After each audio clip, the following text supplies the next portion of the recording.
साथियों, आज यह प्रेस कॉन्फ्रेंस हमने इसलिए बुलाई है कि आने वाले 25 मई को हम लोग नई दिल्ली में एक राष्ट्रीय सम्मेलन जो है कराने जा रहे हैं। देखा गया है कि बीते साल में, बीते जो 1-2 सालों को हम लोग देखें तो वह बहुजन आंदोलन की दृष्टि से बिल्कुल अलग किस्म का साल गुजरा, क्योंकि आप गौर से देखेंगे तो बहुजनों के मुद्दे जो है अब लगातार दबाए जा रहे हैं। निजीकरण जो सबसे बड़ा सवाल है, मुझे लगता है कि इस देश में जो एससी एसटी ओबीसी के अंदर जो मिडिल क्लास तैयार हुआ है, वह मिडिल क्लास आरक्षण की वजह से तैयार हुआ है और वो उस आरक्षण पर यह सरकार लगातार हमले कर रही है। एक तो निजीकरण करके तमाम पीएसयू को, तमाम सरकारी कंपनियों को बेच दिया गया, आरक्षण को खत्म कर दिया गया। वहीं जो है दूसरी ओर कई जगह सीधे आउटसोर्सिंग करके आरक्षण को खत्म किया जा रहा है। इस सरकार का तरीका यह है, यह सरकार बोलकर आरक्षण खत्म नहीं कर रही है, बल्कि यह सरकार घुमा फिराकर आरक्षण को खत्म कर रही है। ऐसा लगता है कि सरकार का एजेंडा ही है आरक्षण को खत्म करना। तो निजीकरण का सवाल, आरक्षण का सवाल, हम जो आने वाले 25 मई को दिल्ली के गांधी पीस फाउंडेशन जो कि आईटीओ चौक पर है, वहां एक सम्मेलन राष्ट्रीय करने जा रहे हैं, उस पर हमारा प्रमुख मुद्दा होगा। दूसरा जो सवाल है, हम लोग लगातार लड़ाई लड़ रहे हैं, बीते 1.5-2 दशक से हम लोग लड़ाई लड़ रहे हैं कि कॉलेजियम सिस्टम को समाप्त कर दिया जाए। वो हमारे राष्ट्रीय सम्मेलन का एक बड़ा मुद्दा होगा।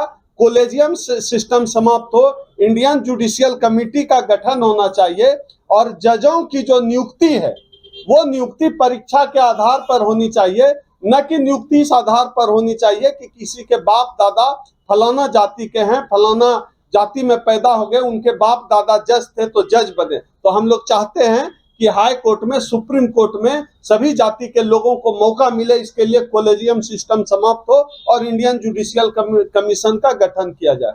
तीसरा जो हमारा मुद्दा है, जो कि बड़ा मुद्दा है, हम लोग लगातार बीते 1.5 दशक से मांग कर रहे हैं, हमारे जैसे तमाम लोग, चाहे राजनारायण जी हो, दिलीप मंडल जैसे लोग हो, हम लोग हो, तमाम जितने सामाजिक संगठन के लोग हैं, हम लोगों ने लड़ाइयां लड़ी कि इस देश में जाति जनगणना कराई जाए और हम लोगों ने लगातार इसके लिए कई कार्यक्रम बैक टू बैक पूरे देश में किया। देश में इसको एक बड़ा मुद्दा बनाया कि देश में जाति जनगणना कराई जानी चाहिए।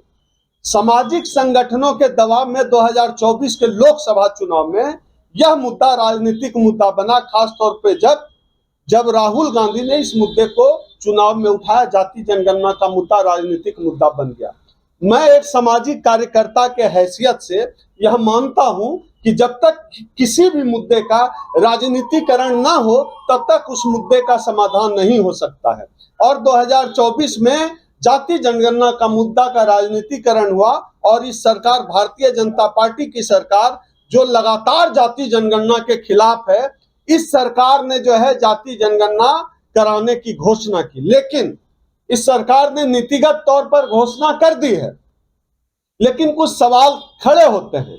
हम इस सरकार से सवाल पूछना चाहते हैं कि आपकी नीति तो ठीक है, लेकिन नियत पर संदेह है। आप यह जाति जनगणना की घोषणा जो आपने की है, आप जाति जनगणना कराएंगे कब? शुरू कब होगा? खत्म कब होगा? और आपको यह भी बताना होगा कि जाति जनगणना के बाद, जैसे बिहार और तेलंगाना जैसे राज्यों में जाति जनगणना के बाद सरकारों ने जाति के अनुपात में रिजर्वेशन लागू किया। भारतीय जनता पार्टी की सरकार यह भी बताए कि जाति जनगणना कब होगी, जाति जनगणना के आंकड़े कब सार्वजनिक किए जाएंगे और क्या जाति जनगणना के आधार पर जो आंकड़े सार्वजनिक किए जाएंगे उसके आधार पर आबादी के हिसाब से भागीदारी दी जाएगी कि नहीं, यह भी इस सरकार को बताना होगा, यह सरकार को तय करना होगा। यह भी हमारे राष्ट्रीय सम्मेलन का मुद्दा होगा। हमारा एक मुद्दा यह भी होगा कि आज तक हम लोग जैसे ईवीएम के खिलाफ लड़ाई लड़ रहे हैं, चाहे लाख चुनाव हो जाए, लेकिन हम लोग आज भी यह मानते हैं कि ईवीएम एक बेईमान मशीन है। एलन मस्क, जिनको दुनिया का सबसे बड़ा टेक्नोक्रेट माना जाता है, जो एक्स कंपनी के मालिक हैं, एलन मस्क ने ईवीएम पर सवाल उठाया। अमेरिका के राष्ट्रपति डोनाल्ड ट्रंप ने ईवीएम पर सवाल उठाया। तमाम दुनिया के तमाम विकसित देश ईवीएम पर सवाल उठाते हैं। हम मानते हैं कि ईवीएम एक बेईमान मशीन है, इसलिए हम जो राष्ट्रीय सम्मेलन कर रहे हैं उसमें ईवीएम का सवाल एक बड़ा मुद्दा होगा।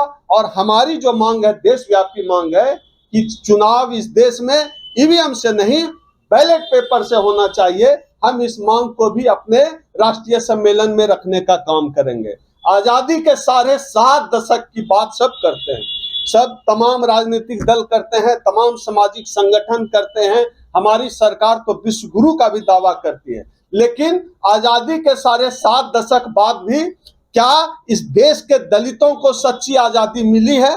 यह एक बड़ा सवाल है। इस सवाल पर हम लोग चर्चा करेंगे। आजादी के साढ़े 7 दशक बाद भी किसी दलित आईपीएस ऑफिसर को जयपुर जैसी जगह में घोड़ी चढ़ने के लिए पुलिस प्रोटेक्शन की जरूरत पड़ती है। देश का कोई कोना ऐसा नहीं है जहां इस कथित रूप से विश्व गुरु वाले देश में आज भी छुआछूत जिंदा नहीं है। जाति के नाम पर भेदभाव, जाति के नाम पर छुआछूत, जाति के नाम पर लोगों को प्रताड़ित करना, जाति के नाम पर लोगों को हक, अधिकार और अवसर से वंचित करना इस देश की नियति है। सबसे दुखद यह है कि हम लोग ये एक राष्ट्र के तौर पर जातिवाद को एक बीमारी तक मानने के लिए तैयार नहीं है। और जब तक बीमारी, जातिवाद को बीमारी नहीं मानी जाएगी, तब तक इस बीमारी का समाधान, बीमारी का इलाज नहीं हो पाएगा। हम लोग चाहते हैं कि सरकार जाति को एक बीमारी माने।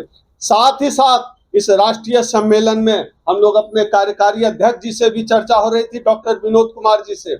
डॉक्टर विनोद कुमार जी का कहना है कि इसमें हम लोग एक मांग यह भी करेंगे कि जो लोग जाति उत्पीड़न करेगा उसके ऊपर राष्ट्रद्रोह की धारा लगनी चाहिए, क्योंकि जातियों में देश को तोड़ना, जाति के आधार पर भेदभाव करना, यह राष्ट्र के खिलाफ है, यह राष्ट्रीय एकता के खिलाफ है। इसलिए हम इस मांग के साथ भी इस सम्मेलन में चर्चा करेंगे कि जो जाति के नाम पर भेदभाव करे, जाति के नाम पर छुआछूत करे, उनके ऊपर राजद्रोह की भी धारा लगनी चाहिए।